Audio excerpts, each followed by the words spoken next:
il envoya vers eux le dernier.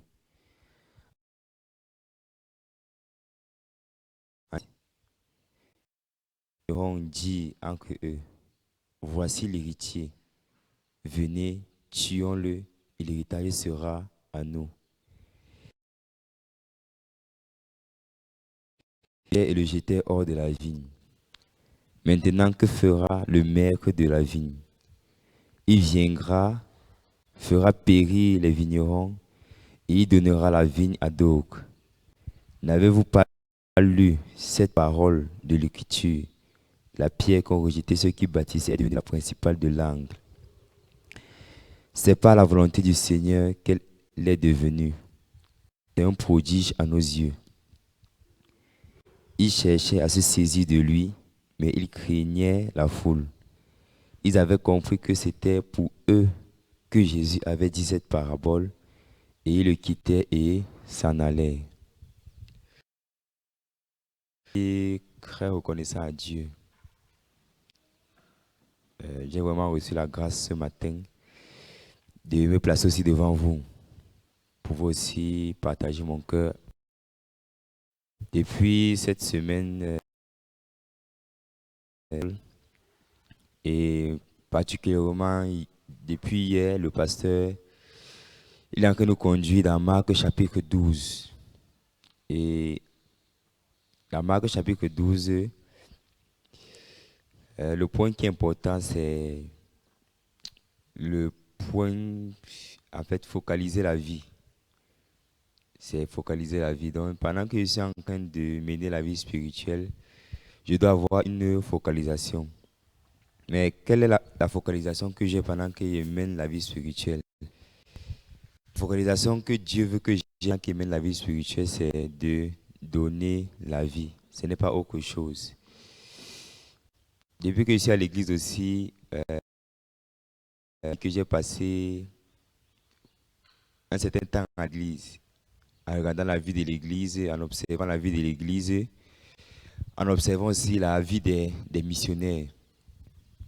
Tous les missionnaires qui sont venus au Cameroun aussi, ils sont venus avec un seul objectif, ils sont venus avec un seul cœur, c'est de donner la vie. Donc ils ne sont pas intéressés à autre chose. Et en écoutant les témoignages des missionnaires, je peux me rendre compte que leur niveau et mon niveau, c'est vraiment très, très différent. C'est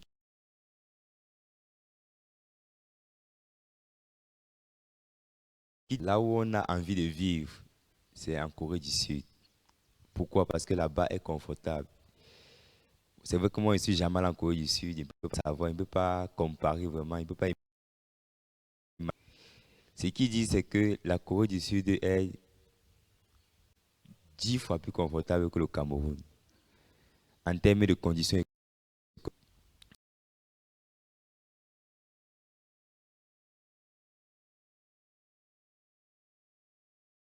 La Corée du Sud, vraiment, c'est une vie que tout le monde rêve. Ça veut dire que peut-être que si moi je pars là-bas, je n'aurais même pas envie de rentrer. Là, ils ont vu comment leur pays s'est développé.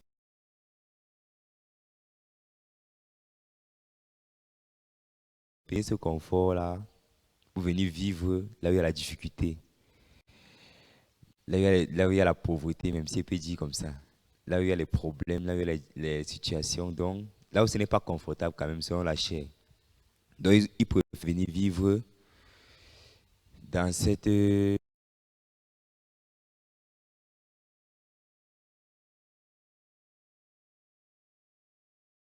point qui est important, c'est la vie. Et lorsque j'étais en train de méditer la parole, nous lisons Timothée, 2 Timothée chapitre 1 verset 1. 2 Timothée chapitre 1 verset 1.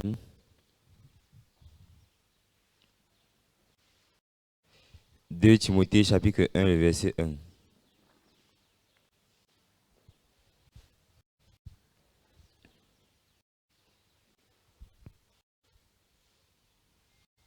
2 Timothée chapitre 1 verset 1, il est écrit que Paul, apôtre de Jésus-Christ par la volonté de Dieu, pour annoncer la promesse de la vie qui est en Jésus-Christ. Donc ici, l'apôtre Paul dit que lui, il a été établi apôtre par la volonté de Dieu pour annoncer la promesse de la vie qui est en Jésus-Christ. Donc en réalité, la promesse de la vie qui est en Jésus-Christ, c'est quoi? C'est l'évangile. Parce que l'évangile nous révèle la justice de Dieu par la foi et pour la foi. Autrement dit, l'évangile nous révèle le travail de Jésus-Christ pour que nous ayons la vie, pour que nous soyons sauvés. Donc, l'apôtre Paul était établi apôtre pour annoncer la promesse de la vie qui est en Jésus-Christ. Dieu, il a promis aux hommes de recevoir la vie. Dieu a promis aux hommes qui seront sauvés, mais Dieu, il a donné cette promesse seulement en qui? En Jésus-Christ. Donc, hors de Jésus-Christ, il n'y a pas la vie. Hors de Jésus-Christ, c'est impossible d'être sauvé. Hors de Jésus-Christ, c'est impossible de recevoir la vie éternelle. Donc, Dieu, il a donné cette promesse, l'évangile. Pour moi, recevoir de la vie en Jésus-Christ, c'est impossible. Mais Dieu m'a accordé la grâce de rencontrer l'évangile. Ça veut dire que Dieu m'a accordé la grâce de rencontrer la promesse de la vie qui est en.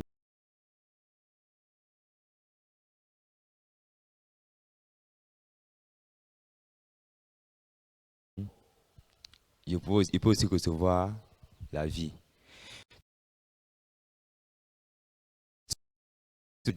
Éphésiens chapitre 2. Éphésiens chapitre 2.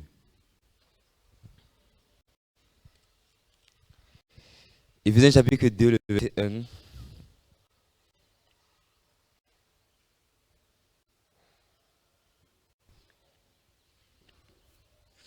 Éphésiens chapitre 2, à partir du verset 1, il est écrit que vous étiez morts par vos offenses et par vos péchés, dans lesquels vous marchiez autrefois, selon le cours de ce monde, selon le principe de la puissance de l'air, de l'esprit qui agit maintenant dans les fils de la rébellion. Nous tous aussi, nous étions de leur nombre, et nous vivions autrefois selon les convoitises de notre chair, accomplissant les volontés de la chair et de nos pensées. Et nous étions par nature des enfants de colère comme les autres. Dans la Bible dit que nous étions morts par nos offenses et par nos péchés. Donc en réalité, nous étions les personnes qui étaient mortes devant Dieu. Le péché, c'est quelqu'un qui est comment? C'est quelqu'un qui n'a pas de vie. Donc parce que nous n'avons pas de vie, Dieu lui voulait nous donner la vie. Et le seul moyen pour nous de recevoir la vie, c'est seulement à travers la promesse de la vie que Dieu l'a fait en Jésus-Christ. Mais cette promesse de la vie a commencé par Abraham. Dieu a dit qu'Abraham sera la source de bénédiction pour toutes les nations et pour toutes les postérités qui vont vivre sur la terre. Et cette promesse de bénédiction, c'est seulement à travers Jésus-Christ. Donc la bénédiction que Dieu veut nous donner à travers Jésus-Christ, c'est la vie éternelle, le pardon de nos péchés.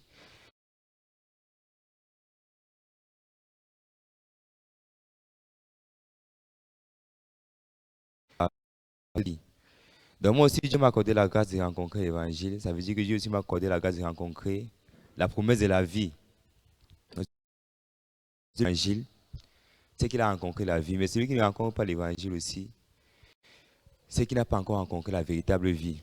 Et il y a la vie aussi que Dieu voulait que je puisse mener pendant que je suis dans l'évangile. Quelle est la vie que Dieu veut que je puisse mener? C'est aussi de focaliser toujours la vie. Donc ce qui intéresse Dieu, c'est quoi? C'est la vie. Vraiment, j'ai rencontré mes tantes. Je ne sais pas quelle m'a dit là exactement, mais elle m'a dit que c'était la carte de rechute. On l'a rencontré, elle avait un problème au niveau du cerveau, je ne sais pas. Avait les nerfs plutôt, elle avait les nerfs. Elle avait très mal à la tête, elle ne voyait pas très bien. Elle ne voit pas très bien les gens et elle, elle est beaucoup dérangée par les bruits. Même si c'est un petit bruit, elle ne pas les bruits autour d'elle. Elle peut se coucher à longueur de journée. Et à l'hôpital, le scanner, donc pour vérifier exactement l'état de son cerveau. elle a des problèmes d'argent, des problèmes de finances, elle n'a pas pu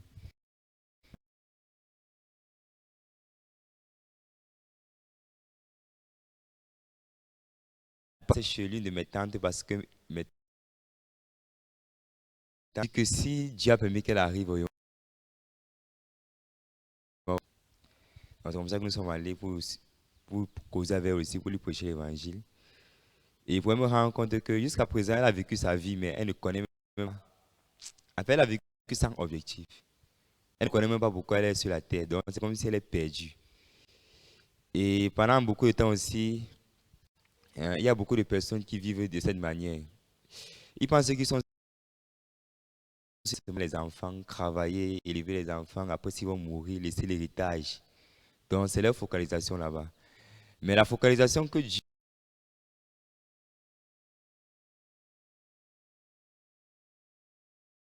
je ne suis pas là pour travailler beaucoup d'argent, je ne suis pas là pour venir, pour construire une maison, je ne suis pas là pour venir faire autre chose. Donc, la focalisation principale en tant que juste, c'est de donner la vie. Donc, chaque fois qu'il rencontre quelqu'un, peut-être qui est en difficulté, qui est malade, ou bien un membre de famille, je n'ai pas deux objectifs dans mon cœur. Mais je n'ai pas autre chose que je veux donner dans mon cœur. C'est quoi? La seule chose que je peux donner, c'est ce que j'ai reçu. Qu'est-ce que j'ai reçu? J'ai reçu la promesse de la vie que j'ai aussi envie de partager avec eux. Donc, lorsqu'il a vu sa situation, de notre côté, il me disait que s'il travaille, est-ce que faire le scanner, peut-être que les 150 000, les 200 000, je n'allais pas les donner. Parce que lorsqu'elle m'a parlé comme ça, que vraiment, j'avais beaucoup de difficultés. Il faut que je fasse le scanner. Dans mon cœur, je me disais que si je travaillais, peut-être qu'il faut t'aider à faire un petit scanner. Est-ce que le scanner est cher? C'est pas cher, c'est peut-être 100 000 ou 120 000. Donc dans mon cœur, je me suis senti, mon cœur était un peu partagé. Que pourquoi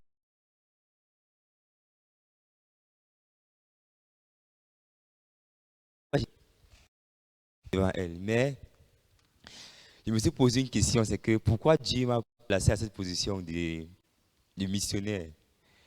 Et surtout à la mission de la bonne nouvelle. Peut-être que les missions des autres pays,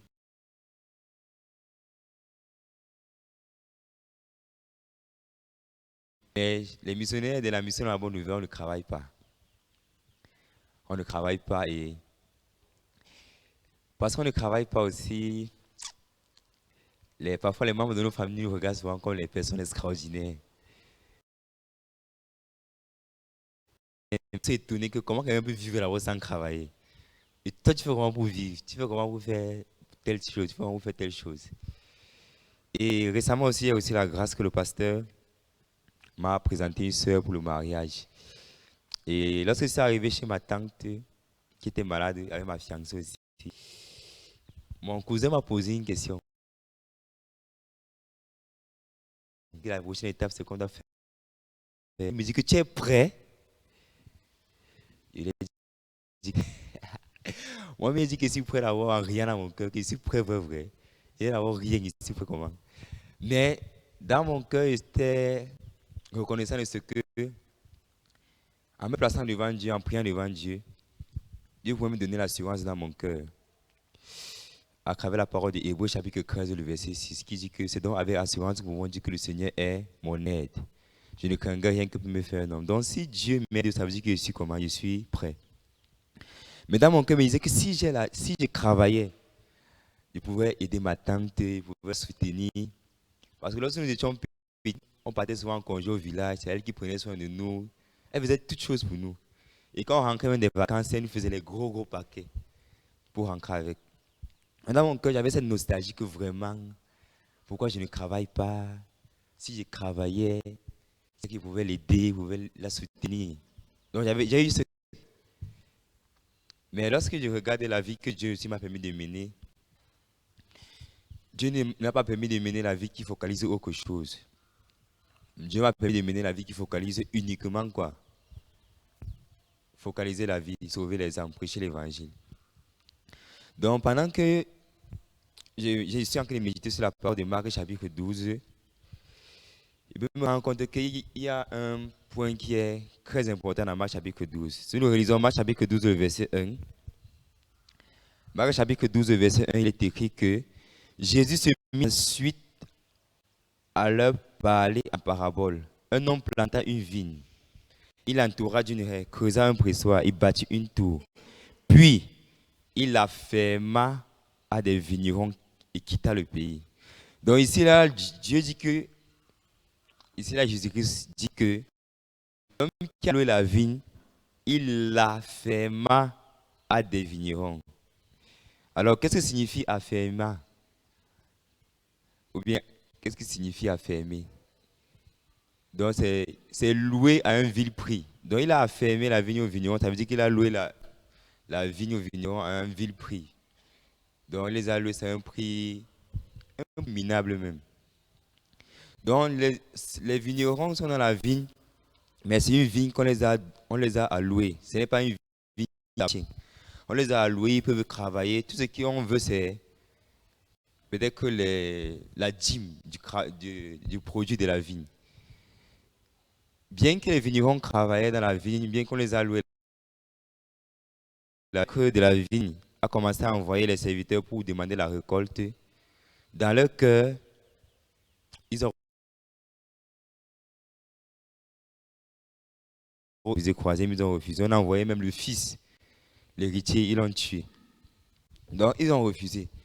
C'est-à-dire que dans leur vigne, dans la vigne, pendant qu'ils vivaient là-bas, ils ne focalisaient plus la même chose que le maître focalisait. Donc, ils n'avaient pas le même cœur que le maître. Bien qu'ils vivent dans la vigne, mais leur cœur est différent du cœur du maître.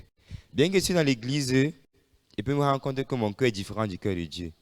Bien que je suis missionnaire, je suis en formation, je suis en train d'apprendre à vivre pour l'évangile, à prêcher l'évangile, mais mon cœur est différent du cœur de qui? De Dieu. Le cœur de Dieu, lorsqu'il m'a appelé pour prêcher l'évangile, c'est quoi? Ainsi donc, regardez-vous comme mort au péché et comme vivant pour Dieu en Jésus-Christ. Ça veut dire que la focalisation que je dois avoir, c'est vivre pour Dieu. Mais moi, maintenant, lorsque j'ai regardé mon cœur devant la situation, la focalisation qu'il y a dans mon cœur, c'est quoi? Il faut que j'ai quand même un travail. Il doit travailler. Il doit faire quelque chose.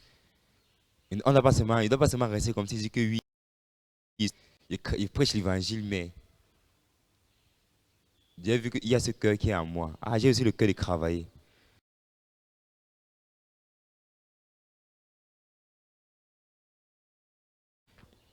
Avec la Samonim Unji,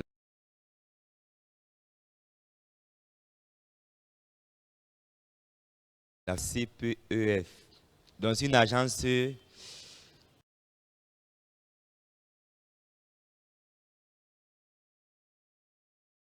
jeunes démunis. Et comme je suis responsable de la formation du Maï au Cameroun, elle m'a appelé pour suivre le projet avec un frère de la Centrafrique. Et lorsqu'elle parlait de ce projet, c'est un projet de centaines de millions. C'est un projet, on parlait de centaines. Donc j'ai écouté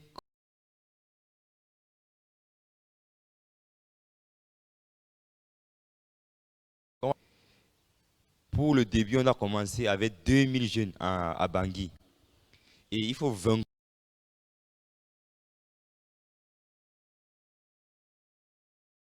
Après, il y a beaucoup de choses qu'on a payé, le tarif de la formation, tout ça, tout ça.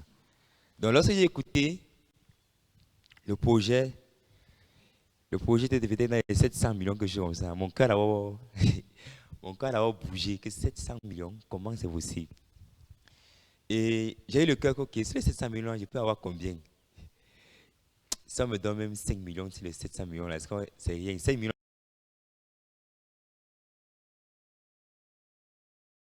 On fait le mind peut-être dans une entreprise ou bien lorsqu'on n'a pas fait une prestation de service de mind, en fait, l'argent ne revient pas à celui qui a donné la formation, l'argent revient dans les caisses d'AWF ou bien dans les caisses du mind.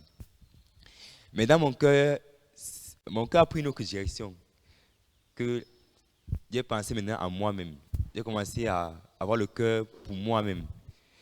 Et parce que j'ai commencé à penser à moi-même, j'ai commencé à avoir le cœur pour moi-même aussi. Je me suis rendu compte que mon cœur aussi a pris une autre direction. Et il y avait une autre sœur qui était à côté de moi. Elle a dit que non, elle ne veut pas beaucoup. C'est 700 millions-là, on lui donne seulement 2 millions, c'est tout. Avec 2 millions, elle peut lancer ses activités, faire ses choses. Je lui ai répondu que non, en réalité, l'argent là, ce n'est pas notre argent, c'est l'argent du mind. En fait, c'est comme ça que nos cœurs ont coulé. Et je me suis rendu compte aussi qu'en réalité, dans mon cœur, un autre désir était déjà ancré, une autre focalisation était déjà ancrée. C'est quoi? L'argent. Autrement dit, comment obtenir l'argent? Comment travailler pour avoir l'argent? Mais je ne pouvais pas ressentir ce cœur qui était en moi. Pourquoi? Parce que je n'étais pas devant une situation qui pouvait révéler ce cœur. Donc, aussi, cette situation de sa maladie a pu révéler l'état de mon cœur. Je suis dans l'église qui est l'image de la vigne. Mais en demeurant dans l'église,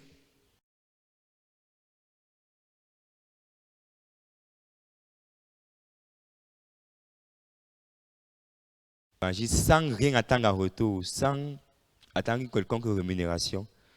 Mais mon cœur est déjà devenu différent du cœur de qui? Du cœur de Dieu, à 100%.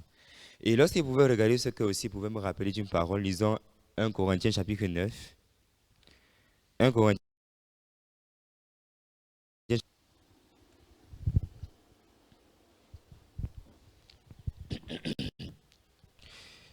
1 Corinthiens chapitre 9.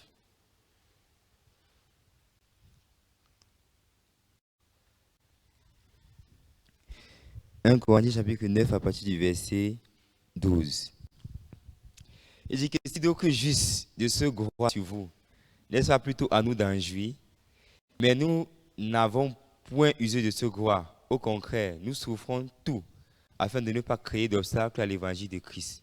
Ne savez-vous pas que ceux qui remplissent les fonctions sacrées sont nourris par le temps, que ceux qui servent à l'autel ont pas à l'autel? De même aussi, le Seigneur a ordonné à ceux qui annoncent l'évangile de vivre de l'évangile. Pour moi, je n'ai usé d'aucun de ces gloires. Et ce n'est pas afin de les réclamer à ma faveur que j'écris ainsi, car j'aimerais mieux mourir que de me laisser enlever ce sujet de gloire. Si j'annonce l'évangile, ce n'est pas pour moi un sujet de gloire, car la nécessité m'en est imposée. Malheur à moi si je n'annonce pas l'évangile. Et si je le fais de bon cœur, j'en ai la récompense. Mais si je le fais malgré moi, c'est une charge qui m'est confiée. Quelle est donc ma récompense? C'est d'offrir gratuitement l'évangile que j'annonce, sans user de mon droit de prédicateur de l'évangile. Donc, je me suis souvenu de cette parole en réalité. Pourquoi Dieu m'a permis de vivre pour l'évangile, d'annoncer l'évangile? C'est parce que Dieu veut me placer à la position de celui qui annonce l'évangile gratuitement. J'ai reçu l'évangile gratuitement. Je dois aussi donner l'évangile gratuitement. Dans ma vie, c'est de vivre pour les gens qui sont gratuitement pour les gens, sans attendre aucune récompense. Voilà la focalisation de la vie des missions. Ils ont la Corée, ils sont venus en Afrique. Ils sont sacrifiés gratuitement sans rien attendre de nous. Mais moi aussi, ce n'est pas cette vie que j'ai apprise en restant à l'église. Ce n'est pas cette focalisation que j'ai en restant à l'église. Mon cœur est en train de prendre une autre focalisation. Soit l'argent, soit le travail. Et c'est ce que j'ai observé dans mon cœur récemment. Et en écoutant aussi la parole sur Marc chapitre 12, j'ai pu voir que je suis exactement comme les vignerons. Bien que je sois en train de demeurer dans la vigne, mais mon cœur a changé de focalisation. Normalement, lorsque les vignerons sont dans la vigne, ils doivent avoir la même focalisation que le mec. C'est de donner le fruit. C'est de donner le fruit. Mais eux, ils ont dit que quoi? Ils ne veulent pas donner le fruit. Ils ne veulent pas donner le fruit. Pourquoi? Parce qu'ils sont en train de regarder. Peut-être qu'ils ont beaucoup travaillé, ils sont longtemps dans la vigne. Depuis qu'ils travaillent dans la vigne ici, ils n'ont pas de salaire, ils n'ont pas de récompense. C'est mieux qu'ils se payent eux-mêmes. Donc, ils prennent le salaire là pour eux-mêmes, ils prennent le fruit pour eux-mêmes. Donc, pendant que j'ai découvert que là, Dieu aussi, il est en train de dire que de vivre pour moi-même. Dieu ne veut même que faire pour moi-même afin de me donner dans 2 Corinthiens chapitre 5. 2 Corinthiens chapitre 5, le verset.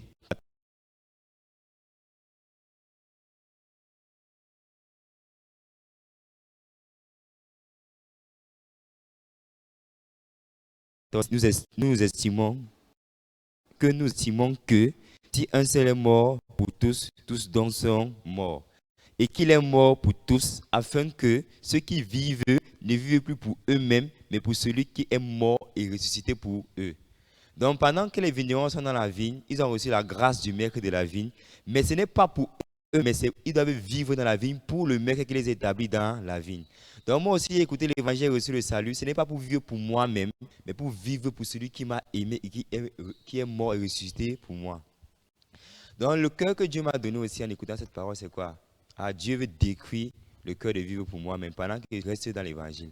Pendant qu'il reste dans l'église, c'est ce cœur-là que Dieu veut détruire pour établir quel cœur? Le cœur de vivre uniquement pour Dieu. Et lorsqu'il me souvient de la promesse que Dieu m'a donnée pour ancrer le conditionnaire, c'est Romains 11, 6, verset 11. Ainsi donc, regardez-vous comme mort au péché et comme vivant pour Dieu en Jésus-Christ. Donc la vie pour moi-même a pris fin maintenant, c'est la vie pour Dieu qui doit seulement être établie. Mais à l'église, qui regarde mon cœur aussi, il y a toujours le cœur de vie pour moi-même qui peut venir. Alors récemment, j'ai le cœur, il faut qu'il travaille. Il faut qu'il fasse quelque chose quand même. Il ne faut pas qu'il reste comme ça. Même s'il fait une activité en arrière que l'église ne connaît pas qu'il travaille, mais en fait, j'ai eu ce cœur. Et vous pouvez voir que ça, c'était le cœur de Satan aussi. Mais Dieu, dans l'état de mon cœur, il peut me conduire à la repentance afin que je puisse abandonner le cœur de vie pour moi, mais de vivre uniquement pour Dieu. Donc, c'est un peu ce cœur que je voulais partager avec vous ce matin. Nous allons prier. Merci, Père, pour la grâce et la miséricorde que tu nous as accordée aussi dans l'évangile. Nous sommes des personnes qui étaient indignes de la vie. Jésus-Christ, à cette fin des siècles, qui est venu abolir le péché par son sacrifice et qui a mis en évidence pour nous la vie et l'immortalité. Nous sommes reconnaissants de ce qu'à travers Jésus-Christ qui est ressuscité dans les morts, nous sommes justes, nous ne sommes plus pécheurs. Et tu nous as établis à l'église, tu nous as donné le serviteur de Dieu, tu nous as donné le Saint-Esprit qui peut nous conduire dans toute la vérité, qui peut nous enseigner quel est ton cœur, quelle est ta volonté, quel est ton plan, quel est ton projet. C'est pourquoi tu dis dans le présent, mais soyez transformés par le renouvellement de l'intelligence afin de discerner quelle est la volonté de Dieu, ce qui est bon, ce qui est agréable, ce qui est parfait. Qu'est-ce qui est bon, qu'est-ce qui est agréable, qu'est-ce qui est parfait à tes yeux, c'est focaliser la vie. Nous sommes les personnes qui devons focaliser uniquement. Si nous ne vivons pas avec cette focalisation, si notre cœur sera en récolte le goût du monde. Et lorsque notre cœur est entraîné par ce goût, ce n'est que la destruction. Mais nous sommes reconnaissants de ce que tu nous as établi à l'église, qui peut nous protéger, qui peut faire la haie, qui peut creuser autour de nous. L'église qui peut faire la muraille dans notre cœur, qui est l'église.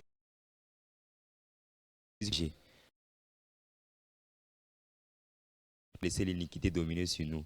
Quand Dieu nous dirige, nous te recommandons les activités que nous avons. Nous avons la formation des Free Weekend Academy qui va commencer. Nous te prions que tu puisses nous accorder la grâce, non seulement ici à Saint-Camille, mais aussi dans les églises de région pour la mobilisation. Nous avons la formation en main qui va commencer. Nous te prions que tu puisses aussi nous aider pour la mobilisation. Nous avons les séminaires des zones qui vont le séminaire des dirigeants. À ce que tout cela puisse bien se passer. Merci pour la main, tu vas nous aider aussi à garder la focalisation en vivant l'église. Au nom de ton Fils Jésus-Christ, on va ainsi prier. Amen.